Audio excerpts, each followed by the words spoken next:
Um milionário arrogante chegou 3 horas mais cedo à sua mansão e encontrou sua empregada doméstica sentada na sala, rodeada por milhares de reais, contando notas sobre a mesa.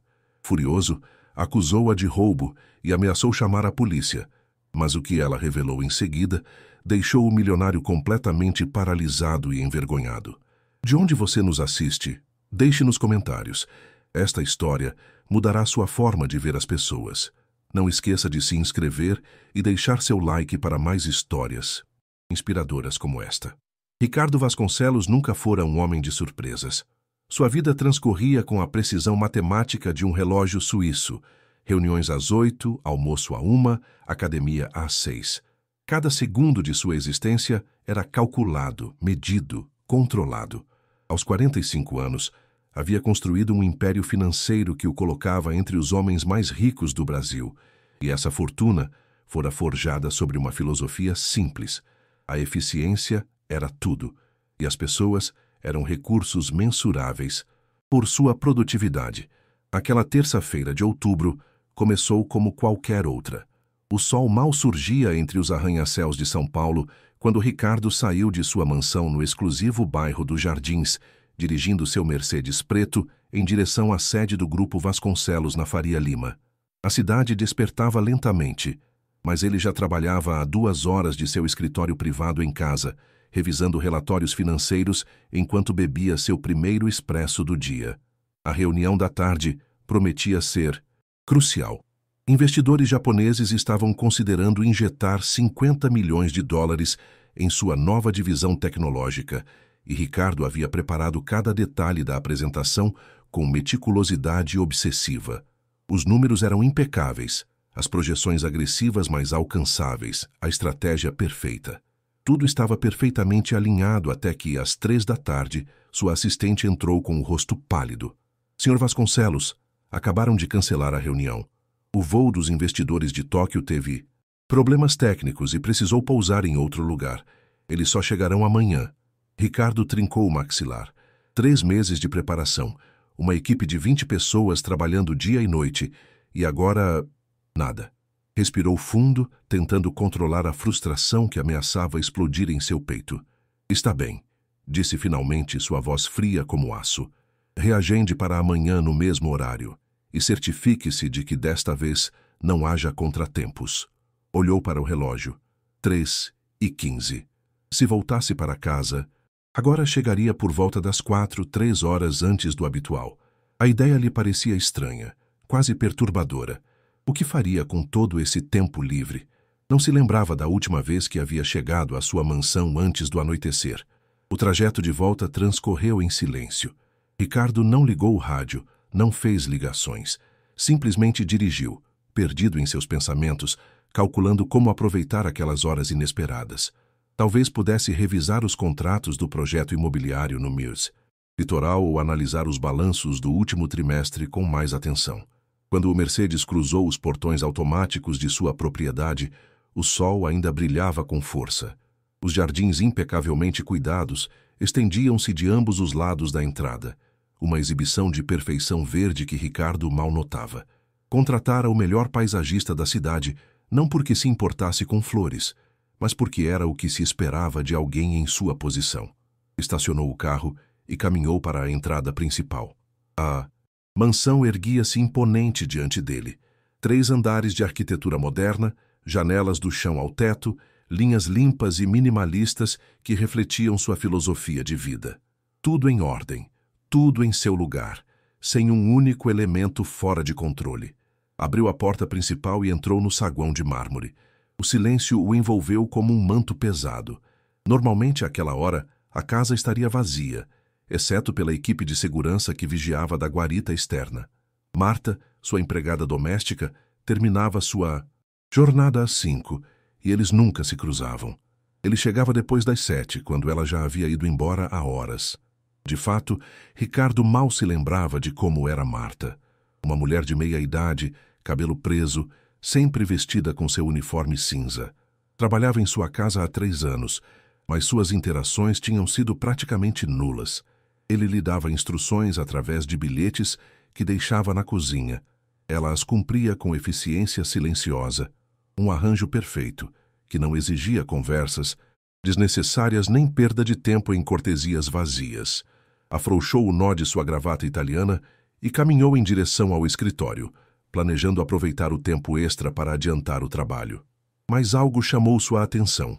Havia luz na sala principal. Uma luz tênue, mas definitivamente acesa. Franziu a testa. Aquilo era incomum. Marta sempre apagava todas as luzes antes de ir embora. Era uma das poucas coisas que havia notado nela. Sua meticulosidade para não desperdiçar eletricidade. Mudou de direção e foi para a sala. A porta estava entreaberta, projetando um retângulo dourado sobre o chão de mármore do corredor. Ricardo sentiu uma pontada de irritação. Se Marta tivesse ido embora deixando luzes acesas, teria que falar com ela. Ou melhor, escrever um bilhete a respeito. Aproximou-se sem fazer barulho, seus sapatos de couro mal sussurrando contra o piso. Empurrou a porta com suavidade, e o que viu o deixou completamente imóvel. Marta estava sentada à sua mesa de jantar, a mesma onde ele nunca comia porque sempre jantava em seu escritório enquanto trabalhava. Sobre a superfície de mogno polido havia pilhas de notas cuidadosamente organizadas. Muito dinheiro. Uma quantidade obscena de dinheiro vivo, disposto em colunas perfeitas, como se fosse uma exibição bancária. O coração de Ricardo acelerou. Por um instante, seu cérebro se recusou a processar o que estava vendo. Depois veio a avalanche de emoções, surpresa, incredulidade e, finalmente, uma fúria ardente que subiu do estômago até a garganta. Empurrou a porta com violência. O som ecoou como um trovão no silêncio da casa. A pasta que carregava na mão escorregou, caindo no chão com um baque seco que fez os documentos se espalharem por toda parte. Mas Ricardo nem notou. Seu olhar estava fixo em Marta, naquele dinheiro, na cena que sua mente interpretava como uma traição imperdoável. O que significa isso, Marta? Sua voz retumbou na sala, carregada de uma ira que não sentia há anos. Você está roubando da minha casa. Está me traindo depois de 3 anos. Marta deu um sobressalto na cadeira, suas mãos parando sobre o último maço de notas que estava contando. Seus olhos se arregalaram de surpresa, mas não havia pânico neles. Não havia o terror culpado que Ricardo esperava ver no rosto de um ladrão pego em flagrante. Lentamente, ela fechou os olhos e respirou fundo. Quando os abriu novamente, havia uma calma quase desconcertante em seu olhar. Seus ombros, que haviam se tensionado momentaneamente, relaxaram. Endireitou-se na cadeira com uma dignidade que parecia deslocada em alguém vestida com um simples uniforme cinza. Senhor Ricardo, sua voz era firme, sem o tremor que ele antecipava. Por favor, deixe-me explicar. Explicar o quê? Interrompeu-o bruscamente, avançando para a mesa com passos furiosos. Explicar por que está contando meu dinheiro? Explicar por que está roubando da minha própria casa? Cada palavra saía de sua boca como um projétil. Ricardo podia sentir o sangue pulsando em suas têmporas, o calor da adrenalina percorrendo suas veias. Em todos os seus anos construindo seu império, lidara com concorrentes desleais, sócios traidores, executivos que tentaram enganá-lo. Mas isso era diferente. Isso era pessoal.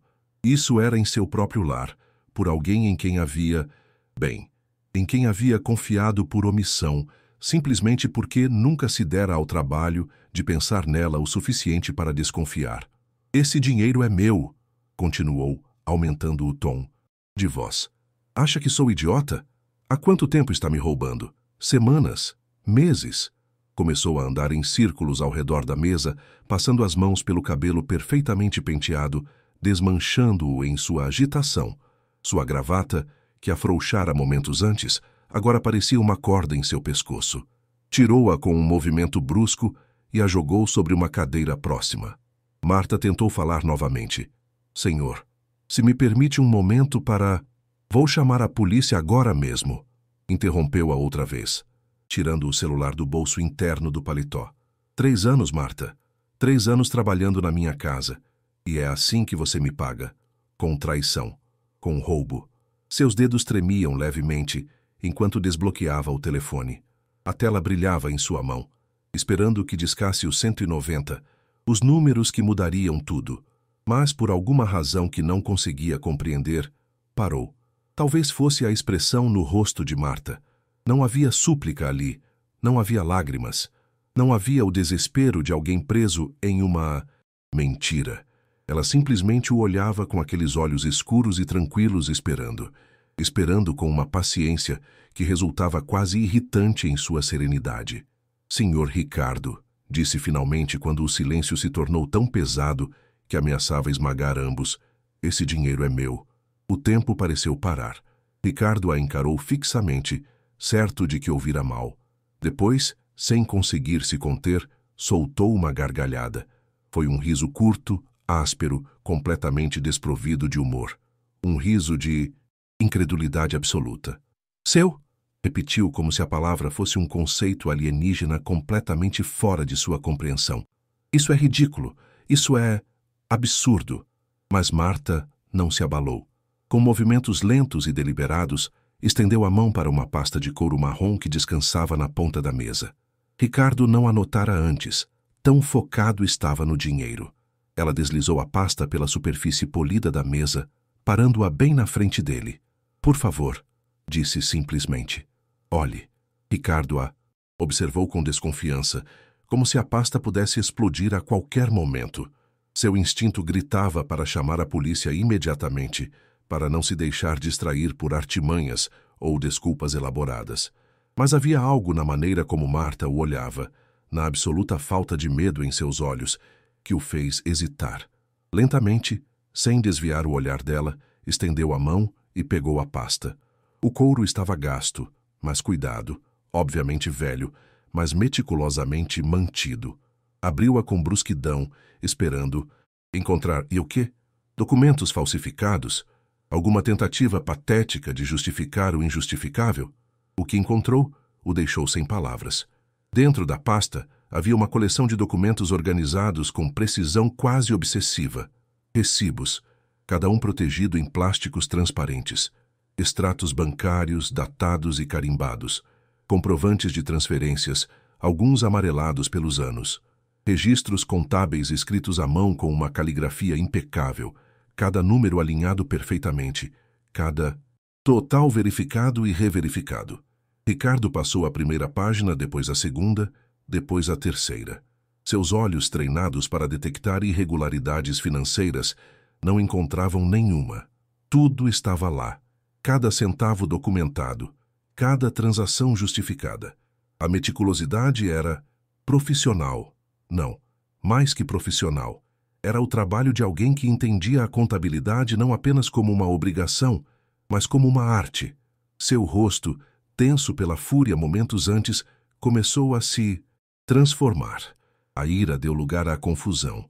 A confusão a algo que poderia ter sido vergonha, se Ricardo Vasconcelos fosse um homem capaz de sentir vergonha facilmente. Mas o que viu a seguir o atingiu como um soco no estômago. Eu economizei esse dinheiro durante 15 anos. A voz de Marta rompeu o silêncio que se instalara enquanto Ricardo examinava os documentos. Ele levantou o olhar bruscamente, encontrando o dela. Já não estava de pé, andando em círculos como um leão enjaulado. Tinha acabado. Sentado em uma das cadeiras de frente para a mesa, a pasta aberta em suas mãos trêmulas. 15 anos, repetiu ela, sua voz mantendo-se firme, mas não desafiadora, trabalhando em 3 empregos quando foi necessário, limpando casas durante o dia, cuidando de idosos à noite, fazendo consultorias financeiras para pequenos comerciantes nos fins de semana. Ricardo piscou. Consultorias financeiras? As palavras pareciam não se encaixar com a imagem que tinha da mulher à sua frente. Em sua mente, Marta era simplesmente a empregada, alguém que limpava e cozinhava. Ponto. Não alguém que fizesse consultorias de qualquer tipo. Consultorias? Conseguiu articular finalmente. Uma sombra de algo que poderia ter sido um sorriso triste cruzou o rosto de Marta. Sou contadora formada, Sr. Ricardo. Graduei-me com honras na Universidade Federal há 23 anos. As palavras caíram na sala como pedras em um lago, criando ondas de incredulidade que se expandiam na mente de Ricardo. Contadora? Sua empregada doméstica era contadora? Como era possível que não soubesse? Porque nunca se dera ao trabalho de perguntar. Marta continuou, e agora havia um tom mais profundo em sua voz, uma dor antiga que finalmente encontrava palavras. Depois que minha família enfrentou uma crise financeira devastadora, quando meu marido perdeu o negócio e ficamos endividados até o pescoço, aceitei qualquer trabalho honesto que pudesse encontrar, qualquer coisa que pagasse as contas e me permitisse manter a cabeça erguida. O trabalho de doméstica não era meu sonho, Sr. Ricardo, mas era um trabalho digno. E eu sempre acreditei que não existe trabalho indigno, apenas pessoas indignas. Ricardo sentiu algo se contorcer desconfortavelmente em seu peito. Cada palavra de Marta era como um espelho que lhe mostrava uma versão de si mesmo que não queria ver. Um homem que julgara sem conhecer, que assumira sem perguntar, que categorizara um ser humano completo, baseando-se unicamente em sua função em sua vida. Cada centavo que sobrou, continuou Marta, apontando para o dinheiro na mesa. Cada real que pude poupar depois de pagar nossas dívidas, depois de manter minha família à tona, eu guardei. Não em um banco, Sr. Ricardo. Os bancos não confiam em pessoas como eu. Pessoas com históricos de crédito manchados por circunstâncias fora do nosso controle. Guardei em minha casa, em um cofre barato que comprei de segunda mão. E todo mês vinha aqui, à sua mesa, quando sabia que o Senhor não estaria para contar meu dinheiro, para me lembrar de que estava avançando, de que cada dia de trabalho duro me aproximava da minha meta. Levantou-se e Ricardo notou pela primeira vez quão ereta mantinha as costas, quanta dignidade emanava de sua postura, apesar do simples uniforme que vestia. Este dinheiro, disse, sua voz agora mais forte e mais clara, tem 2 destinos. O primeiro, abrir minha própria empresa de consultoria financeira para microempreendedores, para pessoas como aquelas que assessorei durante anos nos meus fins de semana livres, gente com sonhos e planos, mas sem o conhecimento técnico para navegar no labirinto da burocracia financeira brasileira. Gente que merece uma oportunidade tanto quanto vocês, os ricos, mereceram quando começaram. Ricardo quis protestar, dizer que ele não havia começado com vantagens, que tudo construíra com seu próprio esforço, mas as palavras morreram em sua garganta porque sabia que seria uma mentira. Herdara a empresa de seu pai, tivera acesso aos melhores colégios, às melhores universidades, a uma rede de contatos que abriam portas antes que sequer tivesse que bater. E o segundo destino, a voz de Marta embargou ligeiramente pela primeira vez, é pagar a cirurgia urgente da minha mãe, que está na fila de espera do SUS há 9 meses. 9 meses, Sr. Ricardo. 9 meses vendo-a se deteriorar, ouvindo seus gemidos de dor toda noite, segurando sua mão enquanto ela me diz que está bem, que não me preocupe, que pode esperar mais um pouco. O silêncio que se seguiu foi absoluto, tão completo que Ricardo podia ouvir a batida de seu próprio coração, o tic-tac do relógio na parede, o zumbido distante do ar-condicionado. Olhou novamente os documentos na pasta. Cada recibo agora tinha uma história por trás. Cada número representava horas de trabalho, sacrifício, determinação. Este não era o butim de um ladrão. Era o testemunho de uma vida vivida com propósito e dignidade, apesar das circunstâncias adversas. As pernas de Ricardo já não o sustentavam. Deixou-se cair pesadamente na cadeira, a pasta escorregando de suas mãos entorpecidas para a mesa. Passou as mãos pelo rosto, sentindo de repente o peso de todos os seus 45 anos e de todos os julgamentos precipitados que fizera naquelas 4 décadas e meia. Marta começou, mas sua voz saiu rouca, apenas um sussurro. Ela esperou, de pé do outro lado da mesa, permitindo-lhe encontrar as palavras que sabia que precisava dizer, mas que claramente lhe custavam tanto pronunciar. Eu errei com você. Finalmente conseguiu articular, terrivelmente. E naquele momento, Ricardo Vasconcelos, o homem que construíra um império sobre a premissa de nunca mostrar fraqueza, sentiu que algo se quebrava dentro dele, algo que estivera rachando durante anos sem que notasse e que agora finalmente cedia sob o peso de sua própria arrogância. Mas o que viria depois mudaria tudo de uma maneira que nenhum dos dois podia antecipar. Os minutos que se seguiram transcorreram em um silêncio pesado, interrompido apenas pela respiração irregular de Ricardo. Marta permaneceu de pé, observando como o homem mais poderoso que conhecia parecia encolher-se sobre si mesmo, como se o peso de seu próprio reconhecimento o estivesse esmagando.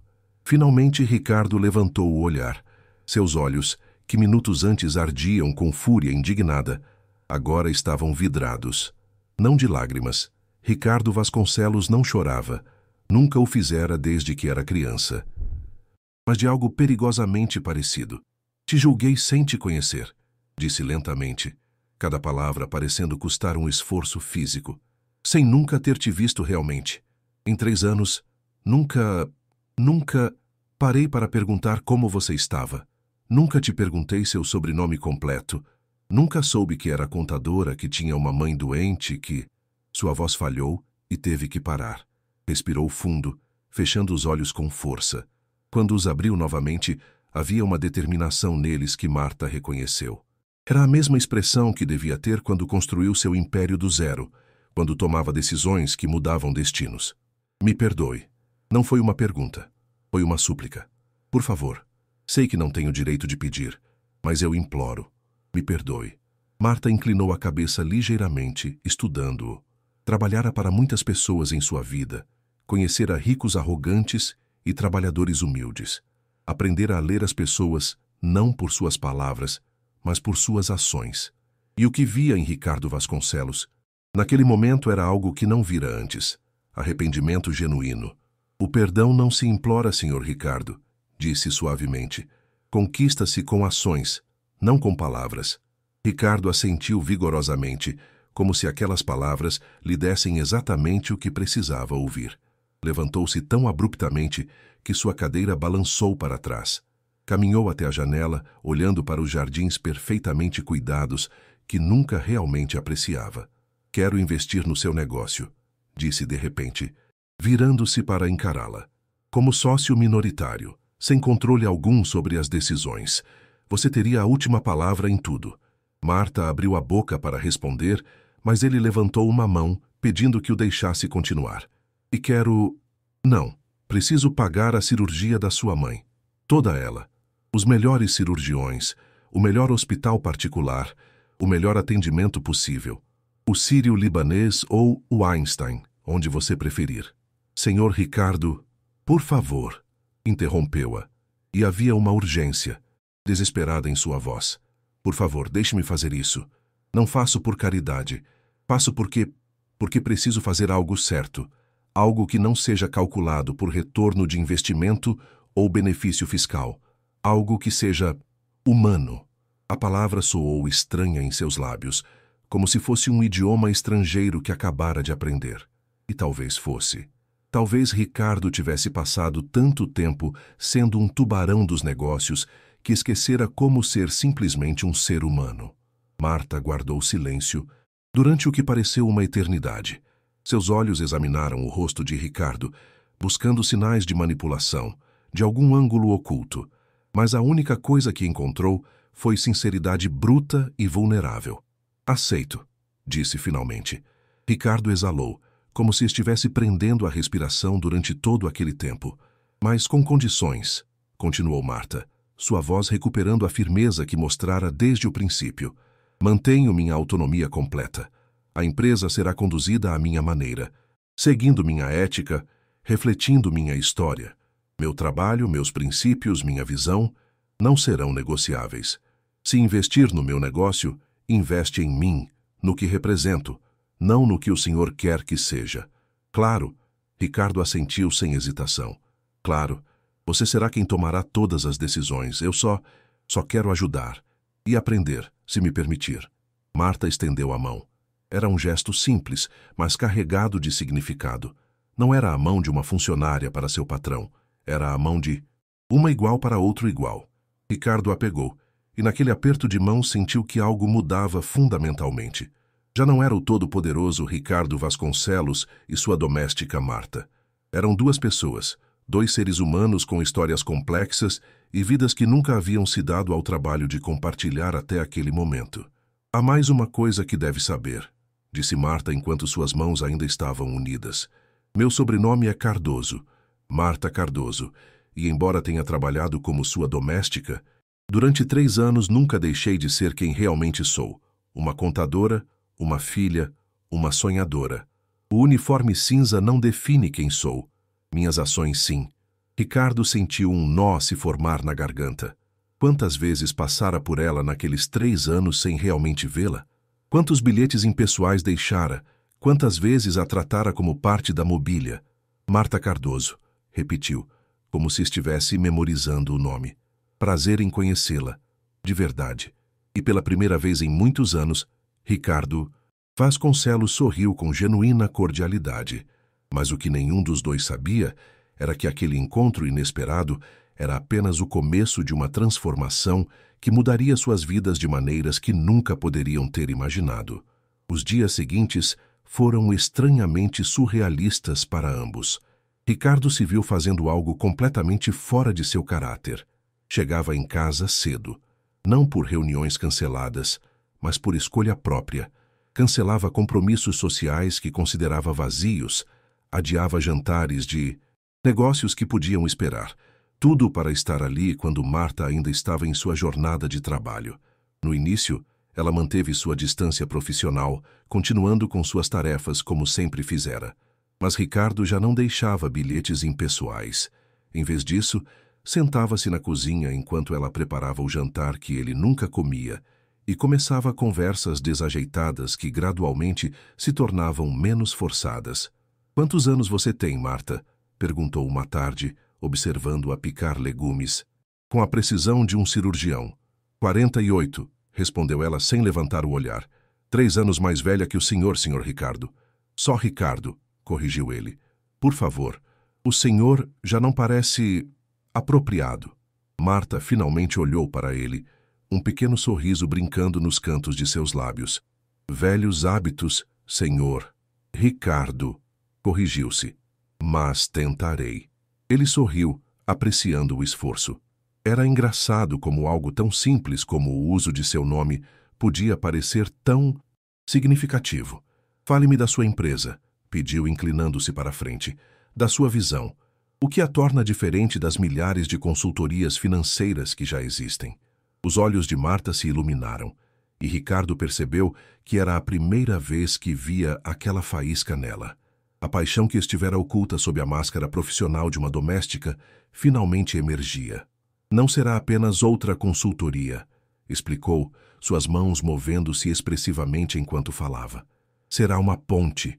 A maioria dos microempreendedores não precisa de consultores que falem em jargão técnico que eles não entendem. Precisam de alguém que fale a língua deles, que entenda suas realidades. Alguém que tenha estado no lugar deles. Colocou a faca na tábua e virou-se completamente para Ricardo, esquecendo por um momento os legumes pela metade. Trabalhei com açougueiros que têm ideias brilhantes, mas não sabem como estruturar um empréstimo. Com costureiras que poderiam expandir seus negócios, mas não entendem os impostos. Com padeiros que trabalham 18 horas por dia e ainda assim mal sobrevivem porque ninguém lhes ensinou a precificar corretamente. Eu quero ser essa pessoa para eles. Quero democratizar o conhecimento financeiro. Ricardo ouvia, genuinamente fascinado. Em seu mundo, finanças eram sobre maximizar lucros, sobre vantagens competitivas, sobre espremer cada centavo de benefício. Mas o que Marta descrevia era algo completamente diferente. Finanças como ferramenta de empoderamento, como veículo de justiça social. É brilhante, murmurou finalmente. E, honestamente, algo que nunca tinha considerado. Porque você nunca precisou considerar, respondeu Marta, sem maldade na voz, apenas declarando um fato. Pessoas na sua posição têm acesso automático a assessores financeiros, a gerentes de banco que lhe sorriem, a portas que se abrem antes que sequer batam. Para a maioria das pessoas, essas portas estão trancadas e ninguém lhes deu a chave. As palavras atingiram Ricardo como pedras. Era verdade. Toda a sua vida navegara por um mundo onde seu sobrenome abria caminhos, onde sua conta bancária garantia atendimento preferencial. Nunca tivera que lutar para ser ouvido. Nunca tivera que provar seu valor antes que alguém lhe desse uma oportunidade. Me ensine, disse de repente. Marta piscou surpresa. Como? Me ensine, repetiu Ricardo. Sobre esse mundo. sobre as realidades que nunca tive que enfrentar. Não quero ser um sócio passivo que apenas assina cheques. Quero entender. Quero ver o mundo como você o vê. Era um pedido estranho, e ambos sabiam disso. Um milionário pedindo à sua empregada doméstica que lhe ensinasse sobre a vida. Mas havia uma sinceridade na voz de Ricardo que fez Marta considerar a proposta seriamente. Está bem, aceitou finalmente, mas terá que vir comigo, ao meu mundo, reunir-se com meus clientes, ver de primeira mão como vive a outra metade. Ricardo não hesitou. Quando começamos? Marta sorriu, um sorriso completo que transformou seu rosto. No sábado, tenho 3 reuniões agendadas. Espero que não se importe de sujar um pouco os sapatos italianos. E assim começou uma das educações mais importantes na vida de Ricardo Vasconcelos. Uma que não vinha de livros de negócios de Harvard ou de conferências da Faria Lima, mas das ruas de sua própria cidade, de pessoas que passara a vida inteira ignorando.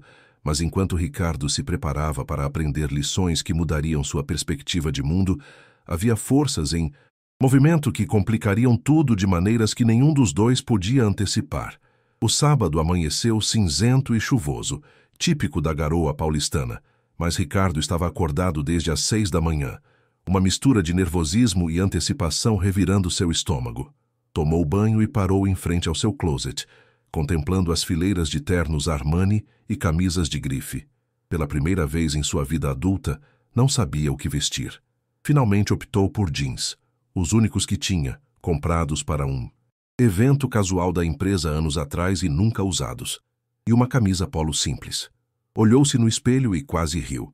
Parecia ridículo, como uma criança brincando de se fantasiar de pessoa normal. Marta o esperava do lado de fora quando desceu às 8 em ponto. Ela também vestia-se de maneira diferente, calças confortáveis, uma blusa simples e um blazer que já vira dias melhores, mas estava impecavelmente limpo e passado.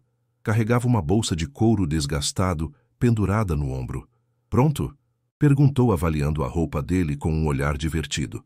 Tão pronto quanto posso estar, respondeu Ricardo, sentindo-se estranhamente vulnerável. Para onde vamos primeiro? Para São Miguel Paulista, na Zona Leste.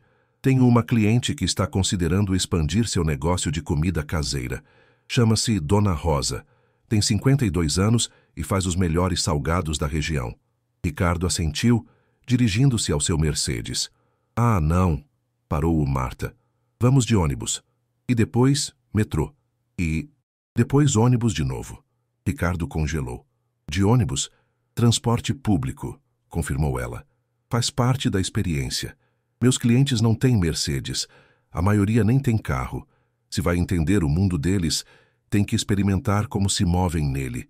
Foi uma das viagens mais reveladoras da vida de Ricardo. O ônibus até o terminal estava lotado. Cheirava a uma mistura de perfumes baratos, suor e chuva molhada.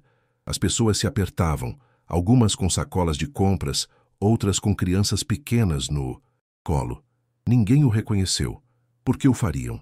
Ricardo Vasconcelos nunca usava transporte público, e essa invisibilidade era, de alguma forma, libertadora. Observou Marta mover-se com facilidade entre a multidão, oferecendo seu lugar a uma senhora idosa, com um sorriso caloroso, segurando a bolsa de uma mãe jovem enquanto esta lidava com um bebê chorão. Ela pertencia àquele mundo de uma maneira que ele nunca poderia, mas pelo menos podia observar e aprender. Quando chegaram a São Miguel, Ricardo ficou impactado. As ruas tinham buracos, as calçadas eram estreitas e irregulares, e havia lixo acumulado em algumas esquinas. Mas também havia vida. Crianças jogando bola na rua, vendedores ambulantes anunciando seus produtos, funk e sertanejo saindo das janelas abertas. A casa de Dona Rosa era pequena, espremida entre outras idênticas em uma fileira interminável. Marta bateu na porta e uma mulher robusta com um avental sujo de farinha abriu, seu rosto iluminando-se ao ver Marta. Martinha! Abraçou-a com entusiasmo. Entra, entra. E quem é esse jovem? Um colega, explicou Marta simplesmente. Ricardo, esta é a Dona Rosa, a melhor cozinheira de 3 bairros ao redor. Ricardo estendeu a mão e Rosa a apertou com uma força que o surpreendeu. Muito prazer, seu Ricardo. Durante a hora seguinte, Ricardo sentou-se em uma cozinha minúscula que provavelmente caberia 3 vezes em seu próprio closet, comendo coxinhas que eram objetivamente as melhores que provara na vida, enquanto ouvia Rosa explicar seu sonho de abrir uma pequena lanchonete. Marta tirou documentos da bolsa, mostrando a Rosa projeções financeiras escritas em uma letra clara e compreensível. Falava em termos simples, sem jargão técnico, traduzindo conceitos complexos em metáforas que Rosa podia entender. Pense no capital de giro como a farinha na sua despensa, explicava. Você precisa ter o suficiente para fazer salgados todos os dias, mas não tanto que estrague. É encontrar o equilíbrio perfeito. Ricardo observava fascinado. Isso era consultoria financeira, sim, mas completamente diferente de qualquer coisa que vira em sua vida corporativa. Não havia PowerPoints nem projeções em múltiplas telas. Apenas 2 mulheres sentadas em uma mesa de cozinha, uma ensinando e a outra aprendendo, ambas trabalhando por um sonho compartilhado. Quando saíram da casa de Dona Rosa 2 horas depois, Ricardo estava calado, processando tudo o que vira. Ela te adora, comentou finalmente. Ela confia em mim, corrigiu Marta, porque sabe que entendo a vida dela. Sabe que não vou julgá-la por não saber termos técnicos e que não vou enganá-la com letras miúdas. A confiança é a moeda mais valiosa neste mundo, Ricardo. Mais valiosa que todo o dinheiro na sua conta bancária. Visitaram mais 2 lugares naquele dia. Uma oficina mecânica onde um jovem pai de família sonhava em comprar seu próprio guincho e um pequeno ateliê de costura onde 3 irmãs trabalhavam juntas fazendo ajustes e reformas. Em cada lugar, Ricardo viu a mesma dinâmica. Marta como ponte entre o mundo financeiro complexo e pessoas com sonhos simples, mas profundos. Quando finalmente voltaram para a mansão naquela noite, exaustos, mas satisfeitos, Ricardo sentou-se nos degraus da entrada e olhou para Marta. Obrigado, disse simplesmente. Por quê? Perguntou ela, sentando-se ao lado dele, esquecendo por um momento as formalidades patrão-funcionária. Por me mostrar que estive cego a vida toda. Marta assentiu, entendendo o peso daquelas palavras. Não cego, Ricardo, apenas olhando na direção errada. Mas nunca é tarde demais para mudar o foco. E naquele momento, sentados nos degraus de mármore de uma mansão que de repente parecia grande e vazia demais, Ricardo Vasconcelos tomou uma decisão que mudaria o curso de sua vida. Mas antes que pudesse implementar essa decisão, seu mundo estava prestes a se complicar de uma maneira que ele nunca antecipou. A segunda-feira de manhã chegou e Ricardo entrou em seu escritório com uma energia renovada. O fim de semana com Marta abrira seus olhos para possibilidades que nunca considerara. Enquanto se sentava em sua mesa de mogno, olhando a cidade estendendo-se sob sua janela do 30º andar, começou a esboçar ideias. E se o Grupo Vasconcelos criasse uma divisão de microfinanças? E se destinasse recursos não apenas aos grandes projetos que traziam retornos imediatos, mas também aos pequenos empreendedores que Marta lhe mostrara? Poderia ser revolucionário. Poderia mudar vidas. Estava tão absorto em seus pensamentos que não ouviu sua assistente entrar.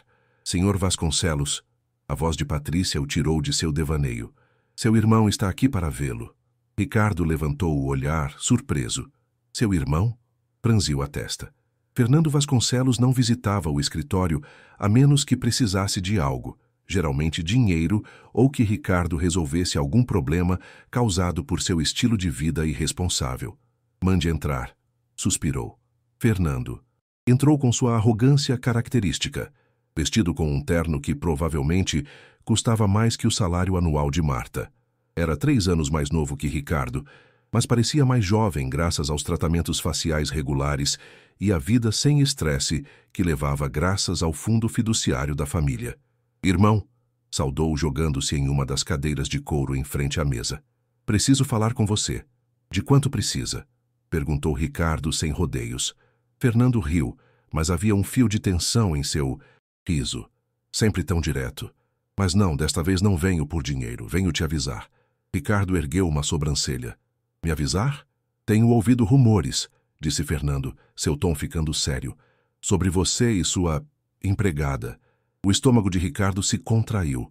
Como Fernando podia saber de algo? Tinham passado apenas alguns dias desde o incidente com Marta. Não sei do que está falando. Por favor. Fernando inclinou-se para a frente. Frequentamos os mesmos círculos, Ricardo. As pessoas falam. Dizem que você tem chegado tarde em reuniões, cancelado compromissos importantes. Alguns te viram no sábado na zona leste de todos os lugares, vestido como... bem, como um pobre. Ricardo sentiu a raiva começar a ferver em seu peito. E isso te preocupa porque afeta a família Vasconcelos, interrompeu Fernando. Nosso sobrenome significa algo nesta cidade.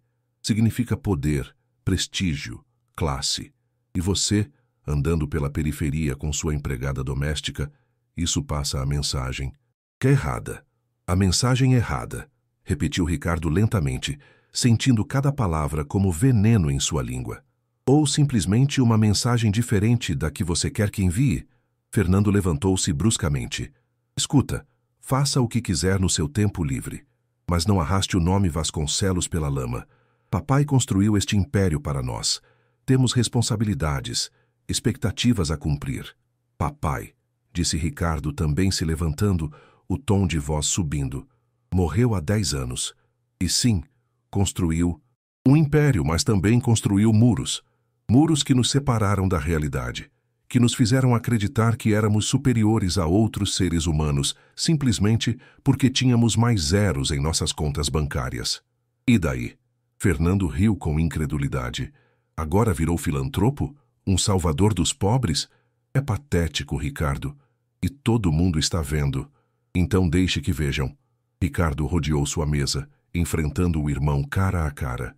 Deixe que vejam que um Vasconcelos pode ser algo mais que um tubarão sem alma, que podemos usar nossos recursos para construir, não apenas para acumular. Você está perdendo o juízo. Fernando balançou a cabeça. E quando isso explodir na sua cara, quando essa mulher te trair, ou quando perceber que não pode salvar o mundo, não venha chorar para mim. Saiu do escritório batendo a porta, deixando Ricardo tremendo de uma mistura de raiva e determinação. As palavras de seu irmão ressoavam em sua cabeça, mas em vez de semear dúvidas, apenas fortaleceram sua resolução. Pegou o telefone e ligou para Marta. Preciso da sua ajuda, disse quando ela atendeu. Com algo grande. Naquela tarde, na mansão, Ricardo expôs sua visão a Marta, uma divisão do Grupo Vasconcelos dedicada exclusivamente a microfinanças, com Marta na liderança. Não apenas sua consultoria pessoal, mas uma operação completa com recursos reais, com o poder de um império corporativo por trás, mas a sensibilidade e compreensão que só alguém como ela poderia trazer. É demais, disse. Marta atordoada. Ricardo, eu só queria uma pequena consultoria, ajudar algumas pessoas. E você vai, interrompeu ele. Mas por que se limitar a algumas pessoas quando pode ajudar centenas, milhares? Você tem o conhecimento, a empatia, a visão. Eu tenho os recursos. Juntos podemos criar algo que realmente importe. Marta olhou para ele por um longo momento, seus olhos buscando qualquer sinal de manipulação ou interesse oculto. Mas a única coisa que viu foi sinceridade apaixonada. Há um problema, disse finalmente. Seu mundo nunca vai me aceitar. Sou uma empregada doméstica, Ricardo. Para eles, sempre serei a que limpa o chão. Não importa que título você me dê. Então provaremos que estão errados. Ricardo pegou a mão dela. Um gesto que agora parecia natural entre eles. Não estou pedindo permissão a eles, Marta. Estou informando. Isso vai acontecer, com ou sem a aprovação deles. E assim, naquela tarde chuvosa de outubro, nasceu uma sociedade que desafiaria todas as convenções sociais de seu mundo. Mas o que nenhum dos dois sabia era que o verdadeiro desafio estava apenas começando. As semanas seguintes foram um turbilhão de atividade. Ricardo convocou seu conselho de administração, anunciando a criação da nova divisão de microfinanças. A sala de reuniões no topo do edifício na Faria Lima encheu-se de murmúrios de desaprovação e rostos céticos. O senhor está me dizendo que quer destinar 50 milhões de reais a empréstimos pequenos para... o quê? Camelôs? Perguntou Geraldo Sampaio, o diretor financeiro que estava na empresa há 20 anos. Microempreendedores, corrigiu Ricardo firmemente. E sim, exatamente isso. É um mercado completamente desatendido com potencial enorme. Com risco enorme, o senhor quer dizer, interveio outro executivo. Essas pessoas não têm histórico de crédito, estão negativadas no Serasa, não têm garantias. Estaríamos jogando dinheiro pela janela. Ricardo olhou ao redor da mesa, vendo o ceticismo refletido em cada rosto. Um mês atrás, provavelmente teria concordado com eles, mas já não era o mesmo homem. O modelo tradicional de avaliação de risco não funciona para este segmento, explicou. Por isso contratei alguém que entende esse mercado de dentro. Alguém que trabalhou com esses empreendedores, que fala a língua deles, que conhece a realidade deles. E quem é esse especialista? Perguntou Geraldo com um tom ligeiramente condescendente. De que universidade vem? Da FGV? Do INSPER? Que firma de consultoria? Ricardo respirou fundo. Marta Cardoso. É contadora formada pela Universidade Federal, com 23 anos de experiência, especializada em microfinanças e desenvolvimento comunitário. O que não disse, ainda não, era que Marta também tinha sido sua empregada doméstica. Sabia que essa informação apenas alimentaria o ceticismo deles. Os detalhes podiam esperar. A reunião terminou com uma aprovação relutante. Ricardo era o CEO e o acionista majoritário. Tecnicamente podia fazer o que quisesse, mas sabia que havia semeado dúvidas que eventualmente teriam que ser abordadas. Naquela noite, contou a Marta sobre a reunião enquanto ela preparava o jantar na cozinha. Ela havia se demitido oficialmente de seu posto de doméstica na semana anterior, mas ainda vinha cozinhar ocasionalmente, mais por amizade que por obrigação. Você não contou a ele sobre mim, observou ela, sem acusação na voz. Ainda não, admitiu Ricardo. Queria que te conhecessem pelo seu trabalho. Primeiro, não por preconceitos que pudessem ter. Marta assentiu entendendo a estratégia, mas também suas implicações. Eventualmente terão que saber, Ricardo. E quando souberem, vão se sentir enganados. Vai piorar as coisas, não melhorar. Eu sei. Ricardo esfregou o rosto cansado. Mas preciso de tempo para provar a eles que isso funciona. Uma vez que vejam os resultados... Se virem resultados, interrompeu Marta. Ricardo, isso não vai ser fácil. Empréstimos vão falhar, algumas pessoas vão dar calote. Não podemos salvar a todos. Mas podemos tentar salvar a maioria, respondeu ele com convicção. E isso tem que contar para algo. O primeiro mês de operações da Vasconcelos Microfinanças foi caótico. Marta estabeleceu uma pequena equipe de 3 pessoas, todos ex-trabalhadores de serviços que haviam estudado áreas relacionadas a finanças, mas nunca haviam encontrado oportunidades no setor formal. Compreendiam a missão de uma maneira que nenhum graduado de uma escola de negócios de elite poderia. Os primeiros empréstimos foram pequenos, R$5.000 aqui, R$10.000 ali. Dona Rosa obteve o seu para abrir sua lanchonete. O mecânico jovem conseguiu seu guincho. As irmãs do ateliê puderam comprar máquinas industriais. Ricardo visitava os beneficiários regularmente, algo que surpreendia Marta. Esperava que seu interesse diminuísse assim que a novidade passasse, mas, em vez disso, parecia se aprofundar. Ela o via conversando com um encanador sobre as dificuldades de administrar estoque, ou com uma vendedora de roupas do Brás sobre estratégias de vendas no Instagram. Ele está mudando, comentou com sua mãe numa noite, enquanto a ajudava a se preparar para a cirurgia que finalmente aconteceria na semana seguinte. Sua mãe, Dona Sônia, uma mulher miúda de 70 anos com olhos penetrantes que não perdiam detalhes, sorriu fracamente. Ou talvez esteja se encontrando. Algumas pessoas precisam se perder primeiro para saber quem realmente são. A cirurgia da mãe de Marta foi um sucesso absoluto. Ricardo contratou os melhores cirurgiões, garantiu um quarto privado no melhor hospital da cidade. Visitou todos os dias, levando flores e conversando com a senhora sobre sua vida, sua filha, seus sonhos. O senhor criou uma mulher extraordinária, disse ele numa tarde. A mãe de Marta olhou-o com aqueles olhos sábios. Minha filha sempre foi extraordinária. O mundo simplesmente não se deu ao trabalho de notar. O senhor notou, senhor Ricardo. Isso o torna especial. Também. Mas enquanto Marta e Ricardo construíam algo bonito juntos, as forças que se opunham a eles estavam ganhando força. Fernando não ficara quieto. Estivera se reunindo com outros acionistas minoritários, semeando dúvidas sobre a estabilidade mental de seu irmão, sobre esse experimento social que estava colocando em risco o legado Vasconcelos. E quando finalmente descobriram a verdade sobre quem era realmente Marta Cardoso, tudo explodiu de uma maneira que nenhum dos dois podia ter antecipado. A bomba explodiu numa quarta-feira à tarde, durante uma reunião do Conselho de Acionistas. Ricardo estava apresentando os primeiros resultados da Vasconcelos Microfinanças, modestos, mas promissores, quando Fernando se levantou.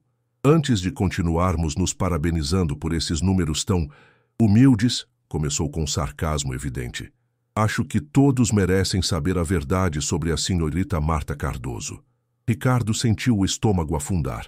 Olhou para Marta, que estava sentada à mesa de apresentações, e viu como suas costas ficaram rígidas.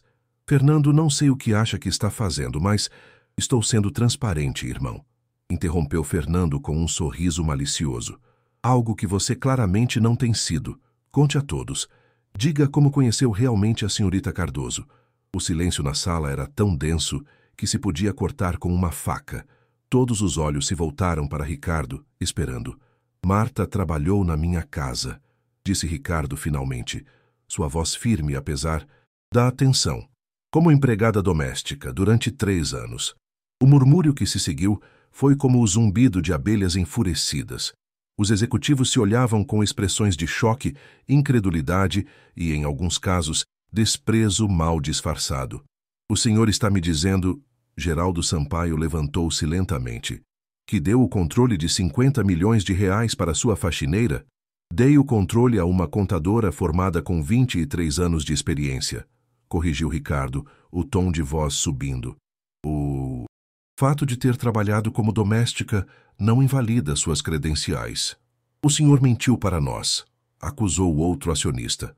Nos apresentou essa mulher como se fosse alguma consultora de elite, quando na realidade... Nunca menti, interrompeu Ricardo. Disse que era contadora. Disse que tinha experiência com microempreendedores. Tudo isso é verdade. Omitiu informação crucial, gritou Geraldo. Informação que teria mudado completamente como avaliamos essa proposta. Isso é um engano. Marta finalmente falou, sua voz tranquila mas penetrante.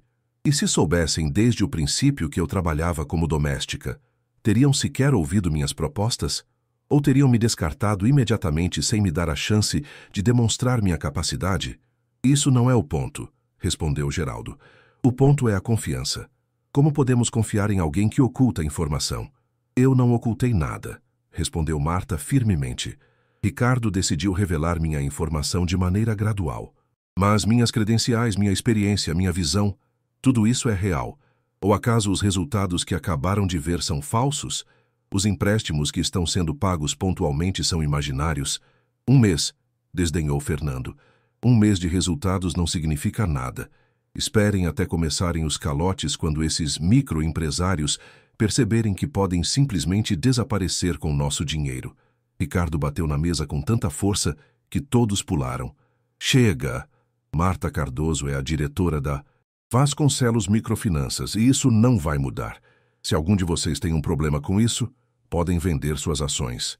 Ah, acredite, estamos considerando, murmurou alguém. A reunião terminou em caos. Os acionistas saíram em pequenos grupos, murmurando entre si, lançando olhares de desaprovação para Marta. Alguns deram tapinhas nas costas de Fernando, parabenizando-o por finalmente dizer a verdade. Quando a sala finalmente esvaziou, restaram apenas Ricardo e Marta. Ela estava de pé junto à janela, olhando a cidade estendida abaixo, seu reflexo fantasmagórico no vidro. Sinto muito, disse Ricardo aproximando-se. Devia ter contado desde o princípio. Você tinha razão, respondeu Marta sem se virar. Se soubessem, nunca teriam me dado uma chance. Mas agora se sentem traídos e isso é pior do que se simplesmente tivessem me rejeitado desde o início. Não vou deixar você ir, disse Ricardo firmemente. Não me importo com o que digam. Isso funciona. Você sabe que... Funciona. Finalmente Marta virou-se para ele. Havia lágrimas em seus olhos, mas não de tristeza, de frustração. Não é sobre se funciona ou não, Ricardo. É sobre se você está disposto a perder tudo por isso. Porque é isso que pode acontecer. Seu irmão está construindo uma coalizão contra você. Se conseguir apoio suficiente, pode forçar uma votação para te remover como CEO. Que tente. O maxilar de Ricardo se tensou. Esta é minha empresa. Construí isso desde que papai morreu. Se querem briga, terão briga. Mas mesmo enquanto dizia essas palavras, uma pequena voz em sua cabeça sussurrava dúvidas. Realmente estava disposto a perder tudo? Tudo o que construíra durante décadas? Olhou para Marta, para essa mulher extraordinária que entrara em sua vida da maneira mais inesperada, e soube a resposta. Sim, valia a pena. Os dias seguintes foram uma batalha constante. Fernando mobilizou os acionistas minoritários, organizando reuniões privadas, onde pintava Ricardo como um homem que perdera o rumo, cego por alguma conexão emocional inapropriada com sua ex-empregada. Os rumores começaram a circular, que Ricardo estava apaixonado por Marta, que isso era algum tipo de crise de meia-idade que estava desperdiçando a fortuna da família em um capricho. Ricardo ignorou todo o ruído e focou no que podia controlar: os resultados. Trabalhou lado a lado com Marta, visitando mais beneficiários, refinando processos, demonstrando com números concretos que o modelo funcionava. Dona Rosa, a mulher dos salgados, agora tinha uma lanchonete próspera que empregava 3 pessoas. O mecânico jovem havia pago metade de seu empréstimo em tempo recorde. As irmãs do ateliê haviam duplicado sua produção. Cada história de sucesso era documentada meticulosamente. Cada pagamento pontual registrado. Marta insistiu em uma transparência radical, publicando relatórios semanais acessíveis a todos os acionistas. Deixe que vejam, dizia ela. Deixe que vejam que essas pessoas são dignas de confiança. E só precisavam de uma oportunidade. Mas nem tudo eram boas notícias. Houve inadimplência. Um empréstimo de R$ 15.000 a um vendedor de eletrônicos que simplesmente desapareceu. Outro a uma mulher que abriu uma loja de roupas, mas não conseguiu competir com as grandes redes e teve que fechar. Fernando usou cada falha como munição. Vem, dizia nas reuniões. É exatamente o que previ. Estão dando nosso dinheiro a pessoas que não podem ou não querem pagar. Mas Marta respondia com dados. A taxa de inadimplência é de 7%, explicava pacientemente. Nos bancos tradicionais para empréstimos sem garantia é de 12%. Estamos superando o mercado, porque são empréstimos de valores irrisórios, desdenhava alguém. O volume não justifica o risco nem o esforço. Era exaustivo. Cada pequena vitória era seguida por uma nova batalha.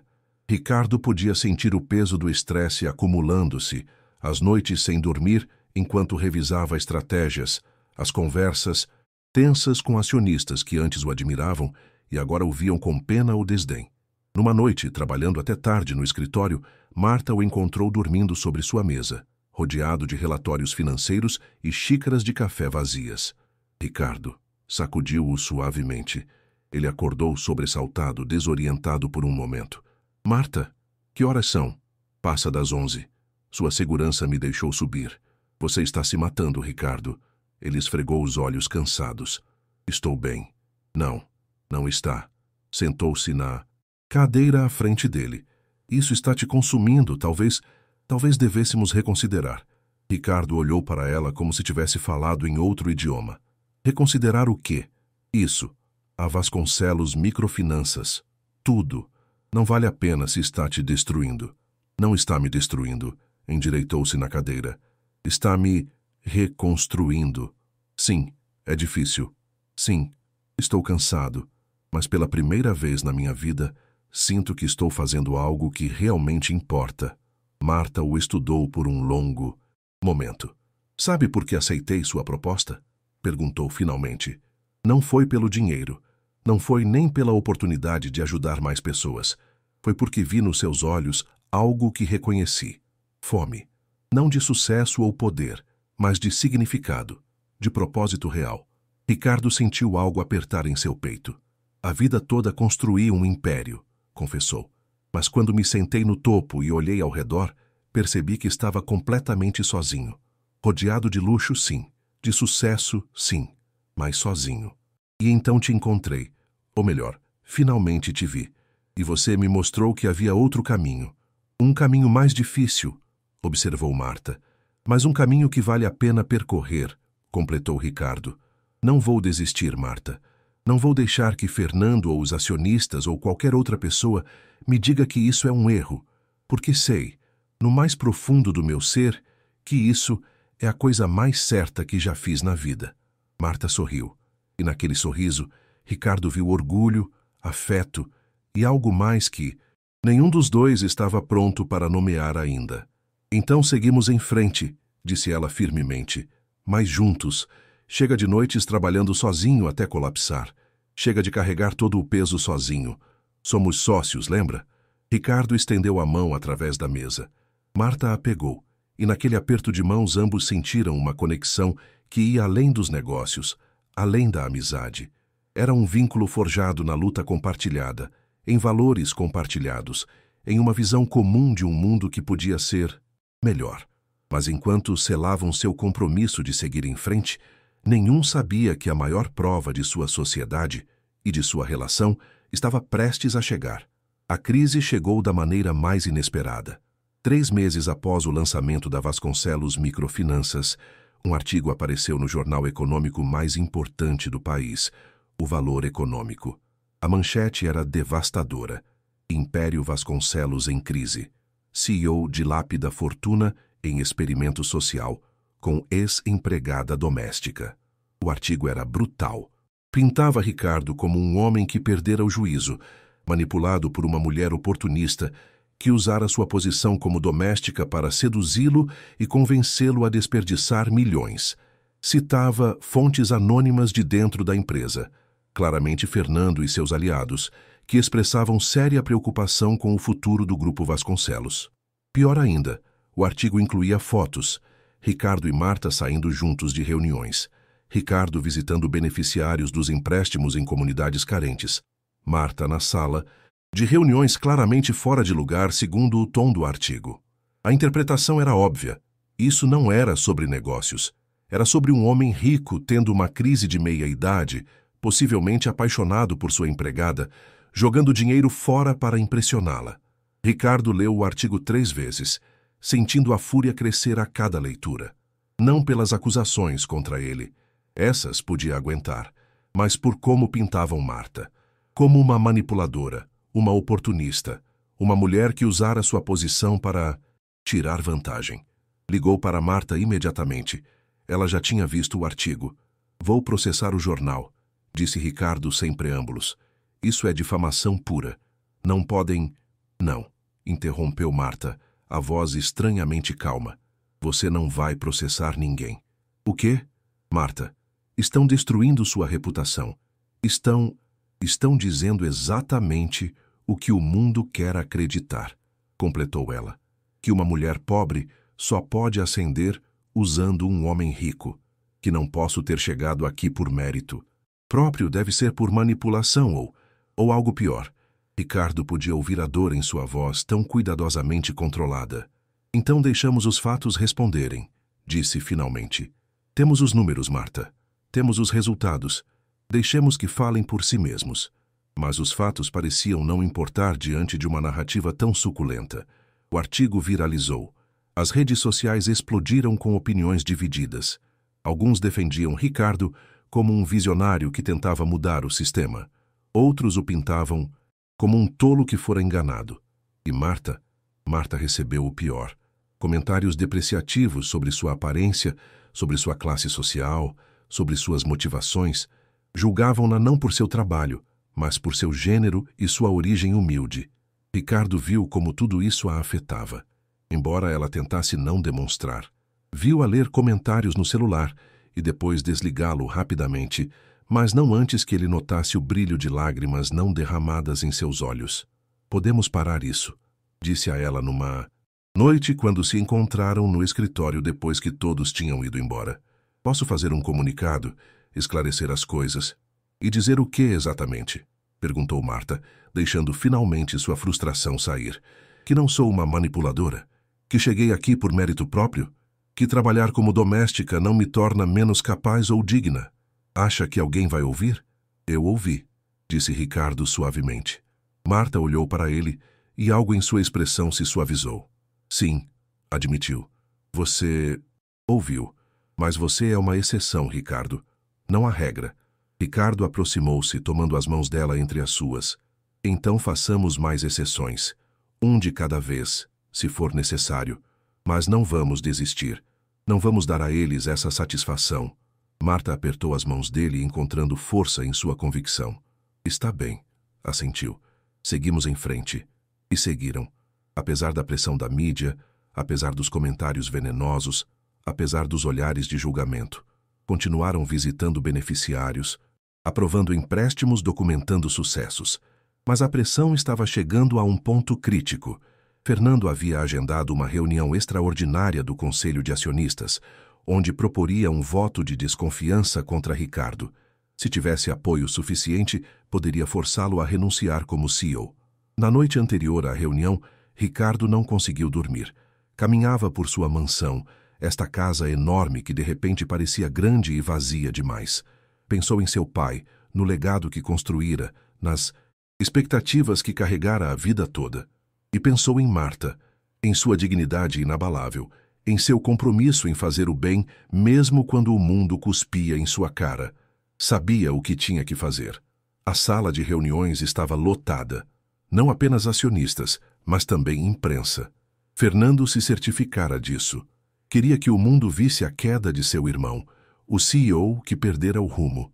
Ricardo entrou com Marta ao seu lado. Ambos vestidos profissionalmente, os rostos serenos apesar da tempestade que sabiam estar por vir. Sentaram-se em seus lugares habituais, ignorando os murmúrios e os olhares. Fernando levantou-se, impecável em seu terno sob medida, um sorriso de satisfação mal contido no rosto. Obrigado a todos por virem, começou. Hoje estamos aqui para discutir o futuro do Grupo Vasconcelos. Um futuro que, francamente, está em perigo graças às decisões erráticas do nosso atual CEO. Passou a meia hora seguinte apresentando seu caso, os 50 milhões desperdiçados em microfinanças. Controvérsia midiática que prejudicara a marca Vasconcelos, a relação inapropriada entre o CEO e sua ex-empregada que nublara seu julgamento. Ricardo ouviu tudo sem interromper, a expressão impassível. Apenas Marta, sentada ao lado dele, podia ver a tensão em seu maxilar, a forma como suas mãos se apertavam sob a mesa. Quando Fernando finalmente terminou, virou-se para a sala. Por isso proponho um voto de desconfiança. Ricardo demonstrou que já não tem a capacidade de liderar esta empresa de maneira objetiva e eficaz. Antes de votarem, falou Ricardo, levantando-se. Gostaria de dizer algumas coisas. Fernando fez um gesto magnânimo, como se lhe estivesse fazendo um favor. Ricardo caminhou até a frente da sala, seus olhos percorrendo cada rosto. Alguns evitaram seu olhar, outros o olharam com pena ou desdém. Mas alguns, não muitos, mas alguns, o olharam com curiosidade, esperando. Meu pai construiu esta empresa sobre um princípio, começou. Excelência. Ele acreditava que se você fizesse as coisas bem, se trabalhasse duro, se fosse mais inteligente e mais implacável que a concorrência, triunfaria. Fez uma pausa, deixando as palavras assentarem. E ele tinha razão. O Grupo Vasconcelos triunfou. Somos um dos conglomerados mais bem-sucedidos do Brasil. Geramos riqueza, empregos, crescimento econômico. Outra pausa. Mas em algum lugar do caminho, esquecemos algo. Esquecemos que a excelência não se mede apenas em números, num balanço patrimonial. Mede-se em vidas, mudadas em oportunidades criadas, em dignidade restaurada. Virou-se para Marta. Marta Cardoso me ensinou isso, não porque fosse minha empregada doméstica. Seus olhos endureceram, desafiando qualquer um a zombar, mas apesar disso, ela pegou circunstâncias que teriam quebrado muitos e as transformou em oportunidades. Trabalhou em 3 empregos, economizou cada centavo, nunca perdeu de vista seu sonho. E quando finalmente teve a chance de brilhar, demonstrou que a excelência não é privilégio de quem nasce rico. É direito de qualquer um disposto a trabalhar por ela. Isso é muito emotivo, interrompeu Fernando. Mas não muda o fato de que você desperdiçou 50 milhões. Desperdiçado? Ricardo girou bruscamente. Deixe-me mostrar o quão desperdiçado está. Assentiu para Marta, que começou a projetar números no telão. Vasconcelos Microfinanças em 3 meses, 200 empréstimos concedidos, 500 empregos diretos criados, 650 empregos indiretos. Taxa de inadimplência, 6,2%, inferior à média do setor. Taxa de satisfação do cliente, 97%. Os números continuaram aparecendo, cada um mais impressionante que o anterior. Marta falou com confiança, explicando não apenas as cifras, mas as histórias por trás delas. Dona Rosa e sua lanchonete, que agora empregava 5 pessoas. O mecânico que pagara seu empréstimo integralmente e estava solicitando um segundo para expandir. As irmãs costureiras que agora capacitavam outras mulheres. Mas estes são apenas números, continuou Ricardo. Deixem-me mostrar algo mais. No telão apareceu um vídeo. Era Dona Rosa, a mulher dos salgados, falando diretamente para a câmera. Antes da senhorita Marta acreditar em mim, dizia com lágrimas nos olhos, ninguém me levava a sério. Os bancos me rejeitavam antes mesmo de eu terminar de preencher as fichas. Mas ela viu algo em mim.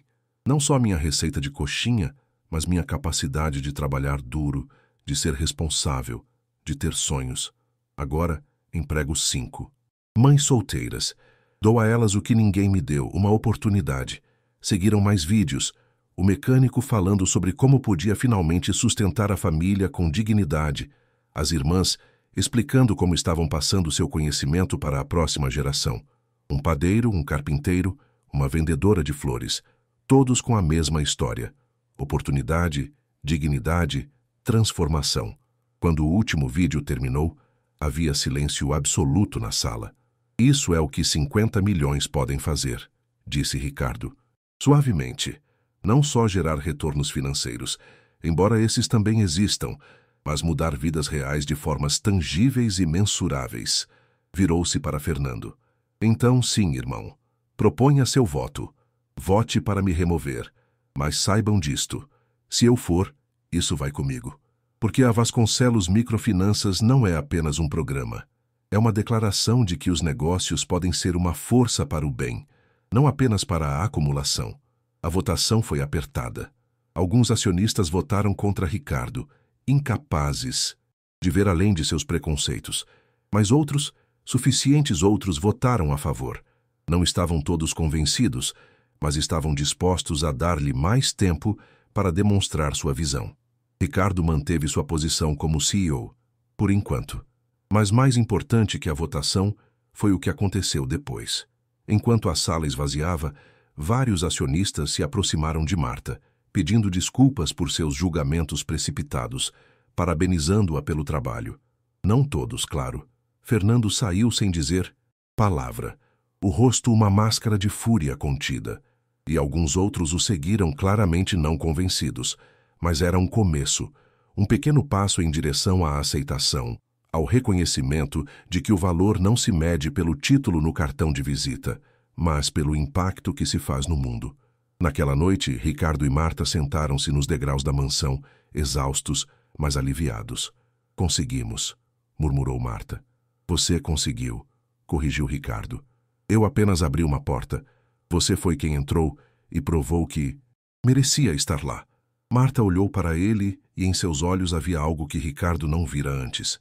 Ou talvez sempre estivesse lá e ele simplesmente nunca tivesse notado. Não poderia ter feito isso sem você, disse suavemente. Somos um bom time, respondeu Ricardo. Sim, assentiu Marta. Somos. E naquele momento, sentados sob o céu nublado de São Paulo, ambos sentiram que algo havia mudado irrevogavelmente entre eles. Algo que ia além da sociedade de negócios, além da amizade. Mas nenhum estava pronto para nomear isso ainda. Ainda havia muito em jogo, muitos olhos observando, muitas pessoas esperando que falhassem. 6 meses após a reunião de acionistas, a Vasconcelos Microfinanças havia crescido exponencialmente.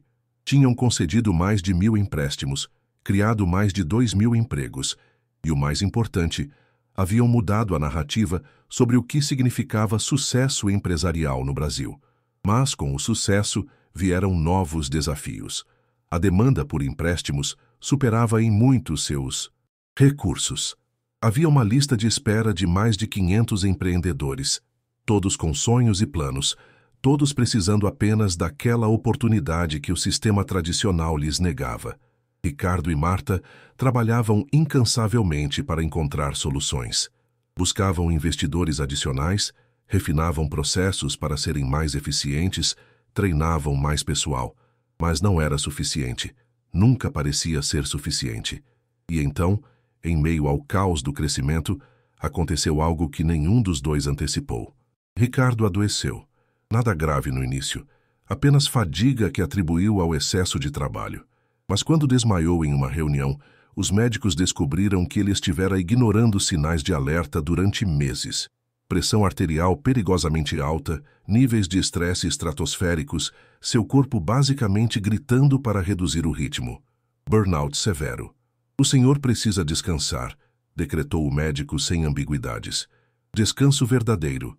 Não apenas um fim de semana em Campos do Jordão. Semanas, possivelmente meses. Se não o fizer, o próximo colapso pode ser o último. Marta estava sentada ao lado de sua cama no hospital sírio-libanês quando recebeu a notícia, o rosto pálido de preocupação. Está tudo bem, disse Ricardo fracamente. Você pode lidar com tudo. Confio em você completamente. Não se trata de se posso lidar com isso, respondeu Marta, a voz tremendo ligeiramente. Trata-se de que você está se matando e não vou permitir isso. Ricardo tentou sorrir. Agora você é minha. Mãe? Sou sua sócia, corrigiu ela firmemente. E sócios cuidam um do outro. Você vai tirar esse descanso nem que eu tenha que te amarrar na cama do hospital. Durante as semanas seguintes, enquanto Ricardo se recuperava em sua mansão, sob o cuidado estrito de médicos e, mais importante, de Marta, teve tempo para refletir. Tempo que nunca se permitira antes em sua vida obcecada pelo trabalho. Marta vinha todos os dias, não como funcionária, nem mesmo como sócia, mas como amiga. Contava-lhe sobre o progresso da empresa, sim, mas também sobre coisas mais simples. O que estava lendo, como estava sua mãe, histórias engraçadas dos beneficiários. E lentamente, na quietude forçada de sua recuperação, Ricardo percebeu algo que deveria ter sido óbvio há meses. Estava apaixonado por Marta Cardoso. Não era o tipo de amor superficial que sentira por mulheres no passado, atrações baseadas em aparência ou status. Era algo mais profundo, mais fundamental. Amava sua integridade inabalável, sua compaixão feroz, sua capacidade de ver beleza e potencial, onde outros só viam pobreza e limitações. A amava. O problema era que não tinha ideia de como dizer isso a ela. Como se diz a alguém que fora sua empregada doméstica que você se apaixonou por ela, especialmente quando o mundo já estava procurando qualquer evidência de uma relação inapropriada. Mas o destino, como costuma fazer, forçou sua mão. Uma tarde, enquanto Marta lia em voz alta para ele, um hábito que desenvolveram durante sua recuperação, ela pausou no meio de uma frase. O que foi? Perguntou Ricardo, notando sua expressão distante. Recebi uma proposta, disse lentamente, de uma fundação internacional de microfinanças. Querem que eu vá para Moçambique, na África, para replicar o modelo da Vasconcelos lá. Seria um contrato de 2 anos, possivelmente mais. Ricardo sentiu como se o chão se abrisse sob ele. Quando te propuseram isso? Há uma semana, admitiu Marta. Não queria te preocupar, enquanto estava se recuperando. E o que disse a eles? Que pensaria? Marta finalmente olhou para ele. É uma oportunidade incrível, Ricardo. Poderíamos ajudar tantas pessoas, levar este modelo a lugares onde poderia fazer ainda mais diferença. O idioma ajuda, a necessidade é imensa. Ricardo ouviu cada palavra, mas a única coisa que seu cérebro processava era: ela vai embora. Marta vai embora. Você deveria aceitar, disse, forçando as palavras a saírem apesar do nó na garganta. É uma oportunidade extraordinária. Não pode deixar passar. Marta o estudou com aquele olhar penetrante que parecia ver diretamente sua alma. É isso que você realmente quer que eu faça? E naquele momento, Ricardo teve que tomar uma decisão. Podia deixá-la ir, manter sua relação profissional e limpa, evitar complicações. Ou podia ser honesto, arriscar tudo, possivelmente arruinar o que haviam construído. Não, disse finalmente. A voz apenas um sussurro. Não quero que você vá. Quero que fique. Eu quero você. O silêncio que se seguiu foi ensurdecedor. Marta o olhava com olhos arregalados, a expressão inescrutável. Ricardo, eu sei, interrompeu ele. Sei que é complicado. Sei que as pessoas vão falar ainda mais do que já falam. Sei que poderia estragar tudo. Mas não posso deixar você ir sem te dizer a verdade. Eu te amo, Marta. Não como patrão, não como sócio, como homem. Eu te amo. Lágrimas começaram a escorrer pelas bochechas de Marta. Ricardo sentiu o coração se despedaçar, assumindo que eram lágrimas de rejeição, de desconforto. Não chore, disse apressadamente. Por favor, não chore. Esqueça que eu disse algo. Podemos fingir que nunca... Eu também te amo, interrompeu Marta, a voz embargada, mas firme. Ricardo ficou completamente imóvel. O quê? Estou apaixonada por você há meses, confessou Marta, as lágrimas fluindo livremente agora. Desde aquele primeiro dia, quando você me defendeu diante do conselho, quando escolheu a justiça em vez da aprovação, quando me viu não como a doméstica, mas como a mulher que realmente sou. Levantou-se da cadeira, aproximando-se da cama onde Ricardo estava recostado. Mas tinha medo, continuou, medo de que, se admitisse meus sentimentos, arruinaria tudo o que construímos, que as pessoas diriam que usei meus sentimentos para te manipular, que nossa missão se perderia no escândalo. Ricardo pegou a mão dela, puxando-a suavemente até que Marta sentasse na beira da cama. Que falem, disse. Que digam o que quiserem. Não me importo, a única coisa que importa é isto, nós. Mas a Fundação Moçambique, a oportunidade... Venha comigo, disse Ricardo impulsivamente. Não vá sozinha. Vamos juntos. Como sócios, como companheiros, como o que quer que decidamos ser. Marta riu entre lágrimas. Você deixaria o Grupo Vasconcelos? Sua empresa? Seu legado em São Paulo? Já tenho um legado melhor, respondeu Ricardo, referindo-se à divisão de microfinanças. E a verdade é que a empresa pode funcionar sem mim. Fernando provavelmente ficaria encantado em assumir o controle. Mas você... Eu não posso funcionar sem você. Marta olhou para ele por um longo momento, seus olhos buscando sinais de dúvida ou arrependimento. Não encontrou nenhum. Está bem, sussurrou finalmente. Juntos. Vamos juntos.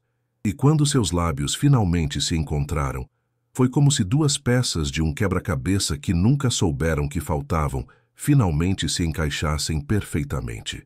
Um ano depois, Ricardo e Marta estavam de pé em um pequeno vilarejo nos arredores de Maputo, Moçambique, observando como um grupo de mulheres assinava seus primeiros contratos de empréstimo. O sol africano brilhava intensamente sobre eles. A poeira vermelha da estrada cobria seus sapatos, e ambos estavam suados e cansados depois de um dia inteiro de reuniões, e nunca tinham sido tão felizes. A Vasconcelos Microfinanças. África havia replicado e excedido o sucesso de sua contraparte brasileira. Em 12 meses, haviam ajudado mais de 500 famílias a começar ou expandir negócios. E não só haviam trazido capital, mas também capacitação, mentoria e, o mais importante, dignidade e esperança. Ricardo, o homem que uma vez mediu o sucesso apenas em bilhões de reais, agora o media em sorrisos. Em crianças que podiam ir à escola porque seus pais finalmente tinham renda estável. Em mulheres que podiam sustentar suas famílias sem depender de maridos abusivos.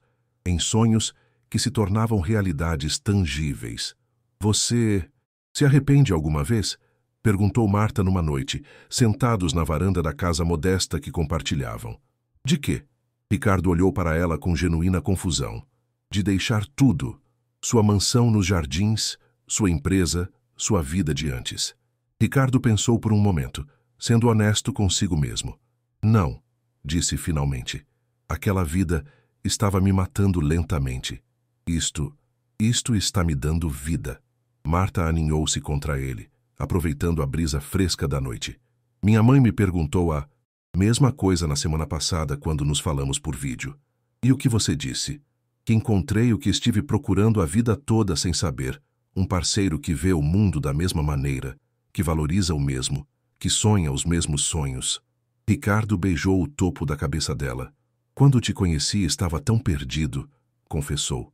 Tão completamente perdido numa vida que parecia bem-sucedida, mas era fundamentalmente vazia. E então, te vi contando aquele dinheiro, com tanta dignidade e propósito, que algo em mim simplesmente quebrou, como se um espelho tivesse se estilhaçado e finalmente pudesse ver a verdade. E qual era a verdade? Que eu tinha passado 45 anos perseguindo coisas que não importavam, ignorando as pessoas que sim importavam. Que o verdadeiro sucesso não se mede no que você acumula, mas no que você dá, em quem você se torna, nas vidas que toca. Ficaram em silêncio por um momento, vendo o sol se pôr sobre a paisagem. Fernando se casou, mencionou Marta. Casualmente. Sério? Ricardo soou genuinamente surpreso. Com quem?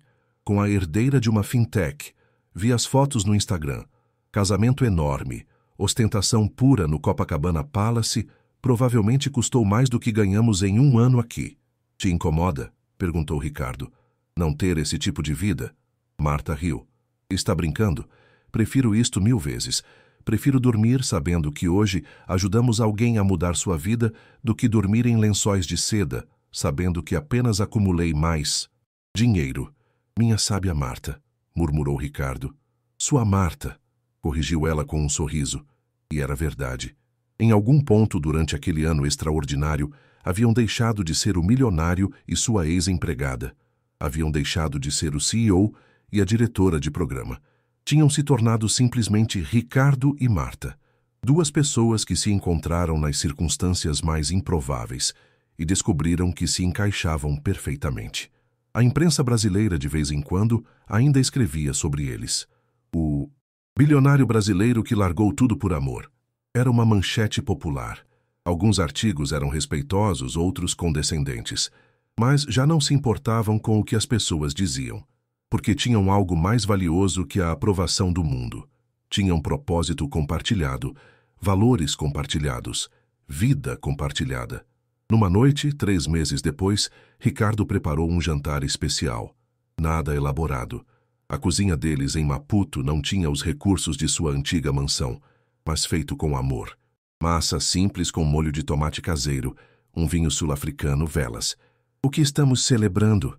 Perguntou Marta, sorrindo diante do esforço evidente.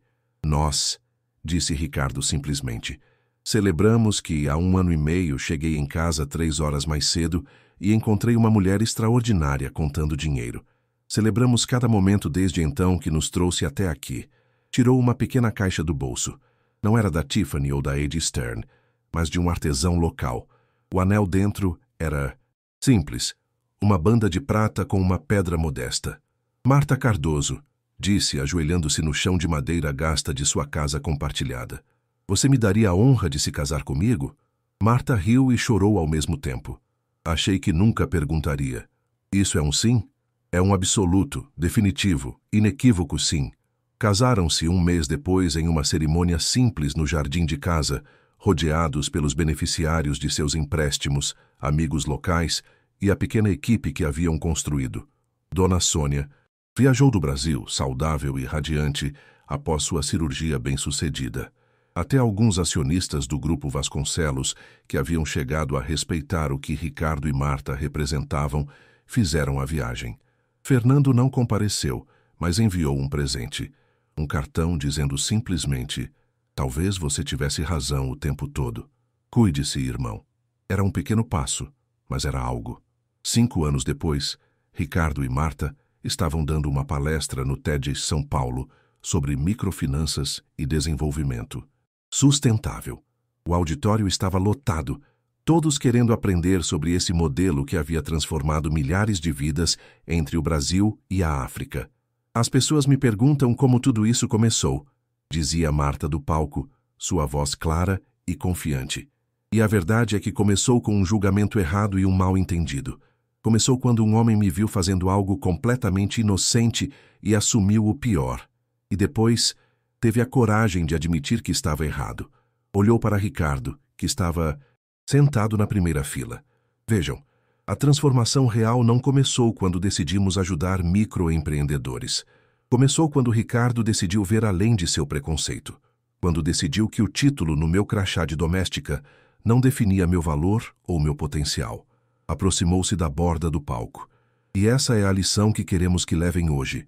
Não deixem que as aparências, os títulos ou as circunstâncias atuais de alguém lhes ceguem para seu potencial real. A garçonete que lhe serviu o café, esta manhã pode ser uma empresária brilhante esperando sua chance. O porteiro do seu prédio pode ter ideias que revolucionem sua indústria. A pessoa que menos esperam pode ser exatamente quem mude sua vida, se tiverem a coragem de realmente vê-la. A plateia explodiu em aplausos.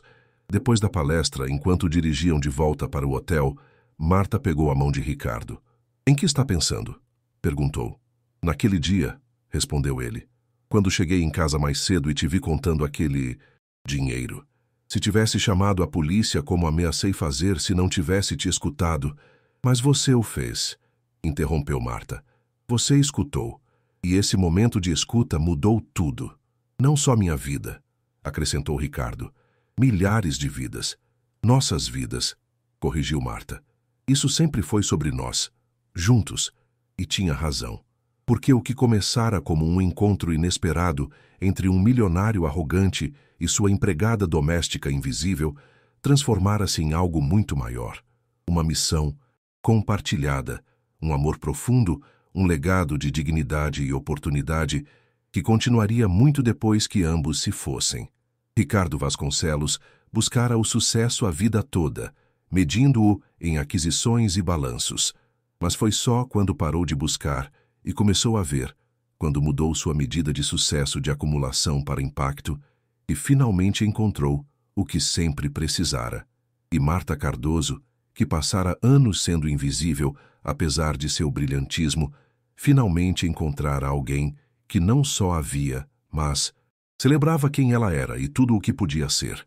Juntos, haviam demonstrado que a verdadeira riqueza não se conta em reais, mas em vidas transformadas.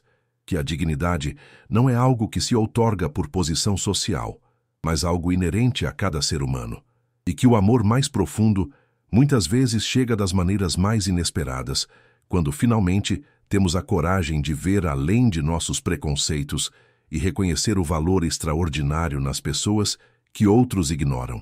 Porque no final, não importava que Ricardo tivesse sido milionário e Marta empregada doméstica.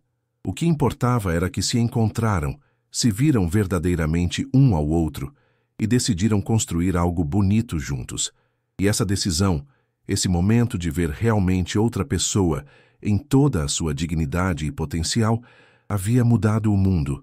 Um empréstimo de cada vez, uma vida de cada vez, um coração de cada vez. Se esta história extraordinária te emocionou e cativou, deixe seu like, junte-se à nossa comunidade inscrevendo-se, compartilhe este conteúdo com as pessoas que conhece e conte-nos o que achou na seção de comentários. Sua participação é fundamental para que possamos continuar trazendo mais relatos fascinantes como este. Lembre-se de ativar o sininho de notificações para não perder nenhuma de nossas próximas histórias cheias de emoção e drama.